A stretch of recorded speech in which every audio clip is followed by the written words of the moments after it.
Je suis rentré en prépa il y a un mois là maintenant. Et le truc, c'est qu'à la base, je voulais faire une vidéo à la fin de ma terminale pour voir un peu les points que je voulais garder en prépa. Et j'ai pas eu le temps de la faire. Du coup, là, ça va être un peu une vidéo où je vais essayer de faire un peu de passer en revue tous les points que j'aimerais bien, dont j'aimerais me rappeler pour les 2 ans de prépa. Là, je suis en prépa ECG à Paris.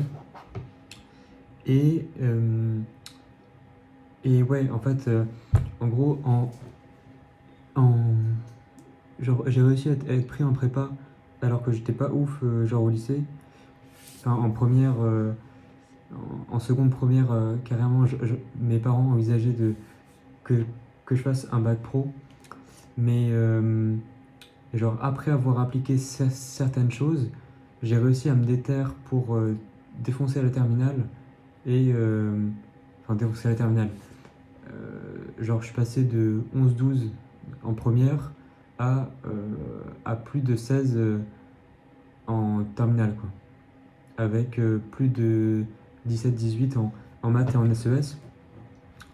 Et il y a des trucs que j'ai fait, que j'ai réussi à mettre en place à partir du moment où on a eu le bac de français, qui ont fait que j'ai réussi à faire un peu cette évolution. Et du coup, au bac, et en général, dans l'année, j'ai réussi à passer de 11-12 en SES en première à 20 en gros à bac blanc et bac. Et puis après, dans l'année, j'étais aux alentours de 18.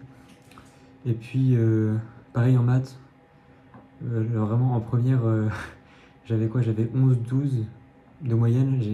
Même pas. J'avais genre, je crois que j'ai eu un trimestre à 8 de moyenne, un à 10, un à 11. C'était mon meilleur trimestre. Et, et en terminale, premier trimestre, je crois que j'avais 16, deuxième 17 et troisième 19 carrément. Et, et ouais, en fait, bref, tout ça pour dire que j'ai réussi à mettre en place des mécanismes qui ont fait que euh, j'ai pu vraiment progresser. Et le truc, c'est que ces mécanismes-là, il ne faut pas que je les oublie pour ma prépa. Parce que sinon, je risque de retomber à mon niveau d'avant. Et ça, c'est pas ouf. Euh, D'ailleurs, pour le bac de français, c'est pareil. En première, j'avais genre 9-10 de moyenne en français. Et j'ai réussi à me déterre pour avoir 17-18 au bac de français. Enfin bref, ça sert à rien que je liste mes notes. Autant que je parte directement sur ce qui va, moi, m'intéresser et qu'il ne faut pas que j'oublie. Parce qu'en fait, j'ai déjà noté tout ça sur une feuille. Mais le problème, c'est que j'ai l'impression que j'intériorise beaucoup mieux quand je l'exprime et quand je l'enregistre.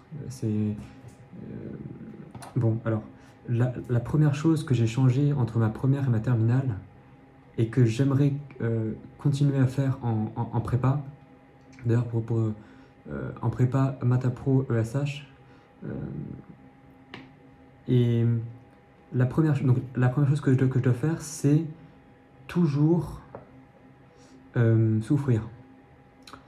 C'est-à-dire que, ok, petit délire masochiste, en gros, s'il y a un moment dans l'année où je me sens bien, c'est que c'est pas normal. Et ça, c'est vraiment un truc qui a changé entre ma première et ma terminale, c'est que première, c'était cool, je faisais plein d'activités, euh, de la musique, du sport, les amis, etc. Et bon, en terminale aussi un petit peu, mais ce qui a changé, c'est que ma logique au quotidien, c'était pas de savoir ce qui allait me faire plaisir, c'était de trouver ce qui allait me sortir de ma zone de confort. Parce que comme ce que je cherchais à faire entre ma première et ma terminale au lycée, c'était de changer d'identité, ou en tout cas d'évoluer, alors pour ça, il fallait que j'emploie des actions qui allaient me faire changer. Et qui allaient il fallait que j'emploie les actions que la personne que je veux être réalise. Et, et pour ça, il n'y a pas le choix, je ne peux pas rester sur mes acquis. Et comment est-ce qu'on ne reste pas sur ses acquis? C'est en affrontant la douleur. Euh, Bon, ça c'est la première chose. C'est-à-dire que il faut constamment que je cherche la douleur et la souffrance parce que c'est ça le moteur de l'évolution.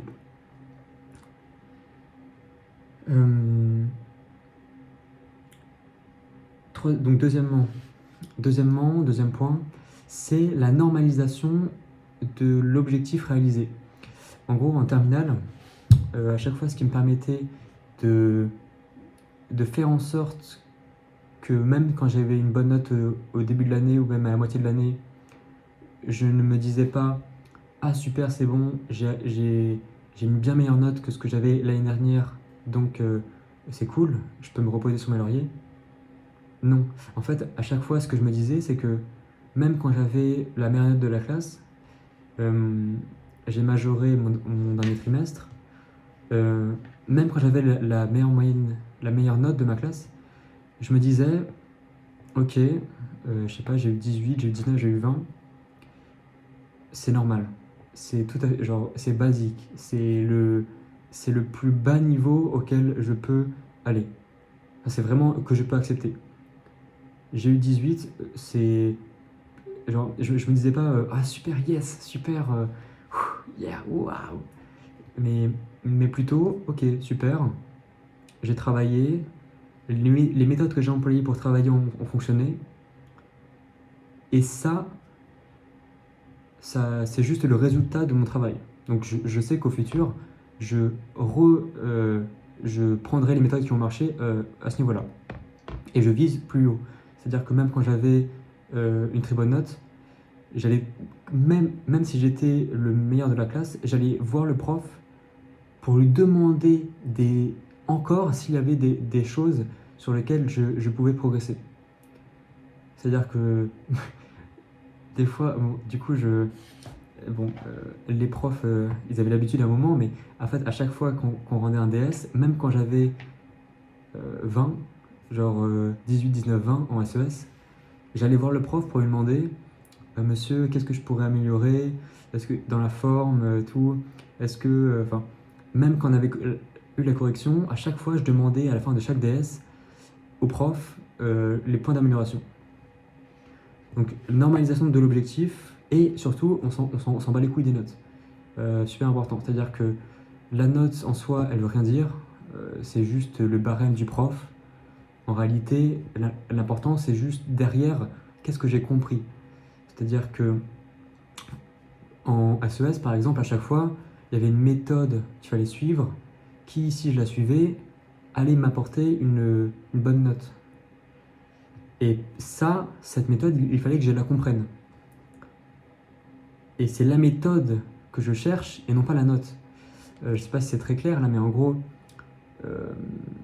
la note en soi, en fait, si j'ai une bonne note, c'est un indicateur.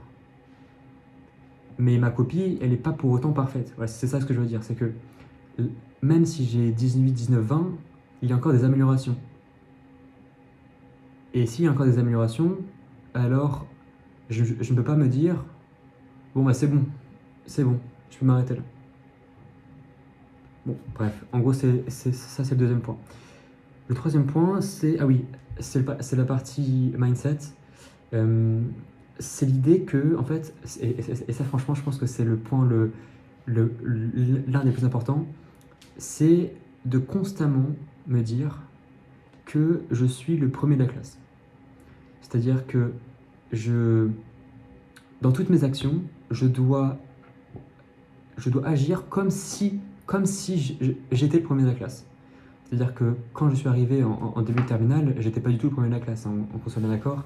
En première, j'étais dans les 5 derniers de ma classe, toutes matières confondues, à part en sport. Mais et oui, donc en fait, c'est ce mindset de se dire je suis premier de la classe. Et que ferait le premier de la classe? Il a déjà de l'avance sur tous les autres. C'est-à-dire qu'à chaque fois qu'un prof nous demandait de faire quelque chose, ou par exemple en SES, quand on voyait un chapitre et que le DS c'était dans 2-3 semaines, mais moi j'étais déjà prêt pour faire le DS de 2 heures au moment où on faisait des révisions. En fait, on avait deux types d'évaluation. Les QCM de cours, où en gros, on peut avoir le cours sous les yeux et répondre à des questions pour voir enfin, si on a un peu compris. Bon, voilà. Et c'est là d'ailleurs où les notes ça veut rien dire, parce qu'en fait, si jamais t'as pas compris, mec, tu regardes ton cours et que t'as une bonne note, bah super, mais genre par rapport à ceux qui ont pas regardé leur cours et qui ont eu une moins bonne note, peut-être que. Voilà, enfin bref. Et donc on avait ces évaluations de cours, et une semaine après, on avait le vrai DS. Et moi, à chaque fois, je faisais en sorte d'être prêt pour faire le DS au moment où on avait ces évaluations de cours. Du coup, j'arrivais comme ça, je faisais. J'étais l'un des seuls qui arrivait sans rien, parce que tous les autres, ils avaient préparé toute leur feuille de cours comme ça pour revoir les informations. Et j'étais déjà prêt à faire le DS. Donc je prenais déjà de l'avance. Et pareil pour toutes les matières. C'est-à-dire qu'à chaque fois, je me disais, il ne faut surtout pas que je sois à la même vitesse que les autres. Parce que si c'était le cas, j'aurais les mêmes résultats qu'eux. Le quatrième point, ah oui, donc par rapport à ça, donc pour la prépa, parce que là, je suis resté sur la terminale, mais donc en prépa, par rapport aux notes, pareil. Pareil, normaliser chaque meilleure note que j'ai. Si j'ai 15, c'est la norme. Si j'ai 10, c'est la norme, si jamais c'est ma meilleure note. Et donc il faut que j'aille au-dessus. Et donc par rapport au mindset, pareil, là à chaque fois, il faut que, parce que là je me rends compte, parce que j'ai débuté mon année, ça va faire un mois là, je me rends compte, il faut vraiment que je fasse très attention à ça, c'est que comme on est beaucoup et que bon voilà, on sociabilise, etc., on a vite tendance à être ok avec le fait d'être comme tout le monde. C'est-à-dire qu'il y en a qui vont dire ah ça va, t'as eu la note, ça passe et tout. Enfin, il y a un peu une mutualisation comme ça qui se crée. Et le truc c'est que il faut vraiment que j'arrive à passer outre cela, quoi. C'est-à-dire que je me comporte vraiment de sorte à avoir une avance. Quand le prof de maths nous dit de faire tel exercice dans une semaine, je l'ai déjà fait le soir même. Il faut vraiment que ce soit avec ce mindset-là. Et ça, j'avoue que j'ai beaucoup plus de mal à le faire en prépa, parce que comme on a beaucoup plus de travail, enfin là, c'est-à-dire en terminale, je bossais, je pense, entre 15 et 20 heures par semaine de travail personnel. Et là, en prépa, ouais, je suis à 40 heures, quoi. Donc, on fait à peu près le double. Donc, le truc, c'est que même avec le double de temps, j'arrive pas à être aussi en avance que je l'étais quand j'étais en lycée. Parce que comme au lycée, je travaillais peut-être trop par rapport à ce qu'il fallait, j'approfondissais beaucoup. Et or là, en fait, on voit tellement de choses que j'ai pas le temps d'approfondir. Et donc, j'ai pas encore réussi à prendre en fait cette avance sur les autres. Ce qui fait que pour l'instant, j'ai un peu de mal à suivre ce mindset un peu du mec qui est genre qui est en avance sur tout le monde sur le cours de SH, qui a déjà fait tout le TD de maths. Donc ça, il va falloir vraiment que j'arrive à le faire. Et le cinquième point, ça aussi c'est un truc très important que j'ai fait avant la prépa. Et c'est aussi ce que j'avais fait juste avant le bac de français en première. En fait, c'est à ce moment-là que j'ai commencé à me déterre, où je suis passé de 9 à l'écrit en commentaire à 17. C'est au moment où j'ai commencé à écrire très clairement mon objectif. Attention, pas mon objectif en termes de réussite scolaire, mais mon objectif en termes en fait, non pas sur le fond, mais la forme. C'est-à-dire qu'il faut, là pour la prépa, j'ai fixé un objectif qui est très clair et long terme, de sorte à ce que je n'ai pas à suivre mes objectifs court terme qui vont faire que je vais simplement vouloir avoir une bonne note DS à la colle, etc. Là, je vise les concours, certes, ça c'est un objectif, mais derrière, c'est pas ça en fait le vrai objectif. C'était aussi le cas en fin de première et en terminale. J'avais un objectif qui était hors extrascolaire en fait. Voilà, c'est ça. C'est que ce qui m'a permis en fait de me motiver à travailler dès le matin. En fait, tous les matins, ce que je faisais en terminale, j'avais encore un peu de temps, je clarifiais ma vision en fait long terme, ma carrière, etc. Ce qui fait qu'en fait, j'ai réussi à lier mes actions quotidiennes par rapport au lycée à mon projet professionnel et à mes ambitions futures. Et ça, en prépa, je l'ai fait aussi. Et, et l'un des points qui peut parler à d'autres gens, sans doute, c'est ce refus de la médiocrité, du comportement de la moyenne qui me... c'est très narcissique, sans doute, comme but, mais ça me rend très mal à l'aise, en fait, d'être pas en dessous des autres, mais plutôt de réaliser des actions que la majorité des gens font. Et donc j'ai ce besoin de mettre au clair quel est le but de ma prépa dans ce sens-là. Le but de la prépa dans ce sens-là, pour moi, c'est de... en tout cas, c'est mon... Je pense que ce sera les objectifs que je vais atteindre. Et c'est à la fois de découvrir, d'accéder à une sorte de liberté. Comment est-ce qu'on accède à une sorte de liberté? C'est en prenant conscience des causes qui nous déterminent. Et comment est-ce qu'on prend conscience de ces causes? C'est en apprenant et en comprenant le monde. Et comment est-ce qu'on comprend le monde? Avec la philosophie, avec les lettres. Là, c'est surtout ces deux choses-là qui vont être importantes. Les mathématiques, c'est génial, là, ce qu'on fait.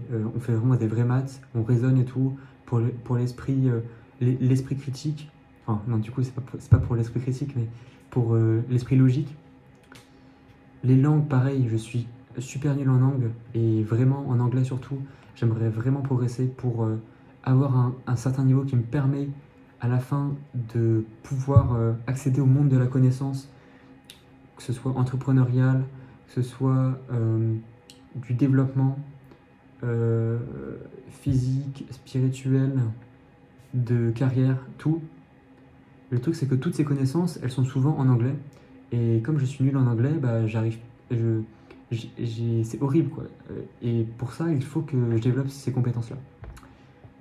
Donc voilà, c'est comme ça que j'arrive à lier mes objectifs extrascolaires avec la prépa. Et c'est comme ça que je souhaite vraiment m'engager dans la prépa, quoi. Et puis, bah, c'est à peu près tout ce que j'avais en tête, mais je pense qu'il y a beaucoup d'autres points. Mais déjà, si pendant la prépa, j'arrive à garder ce mindset un peu du premier de la classe, ça c'est vraiment ce qu'il va falloir que j'essaye de faire. Et que j'arrive à normaliser chaque étape que je passe.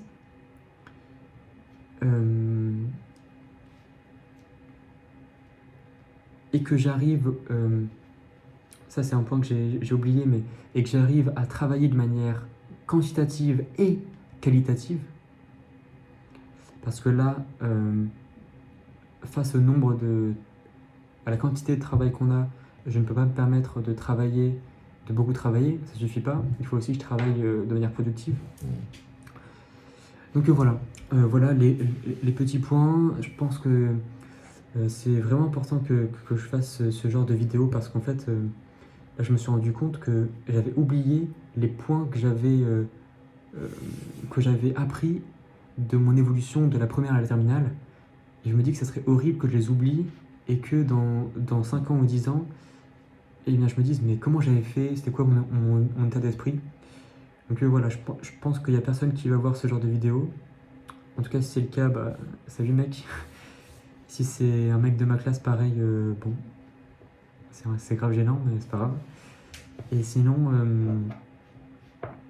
ouais, comme ça, au moins, je pourrais avoir, genre, plus tard, je pense que je vais faire plus de... Je vais essayer de faire des vidéos comme ça. Comme ça, je pourrais vraiment mettre au clair la version de moi-même actuelle pour voir à quel point j'aurais évolué plus tard. Parce que là, même par rapport aux vidéos que j'avais faites précédemment, je suis pas d'accord sur beaucoup de points. Donc je trouve que c'est bien parce que ça laisse une trace de mon évolution. Et puis voilà. Donc bah, on va essayer de suivre ces objectifs.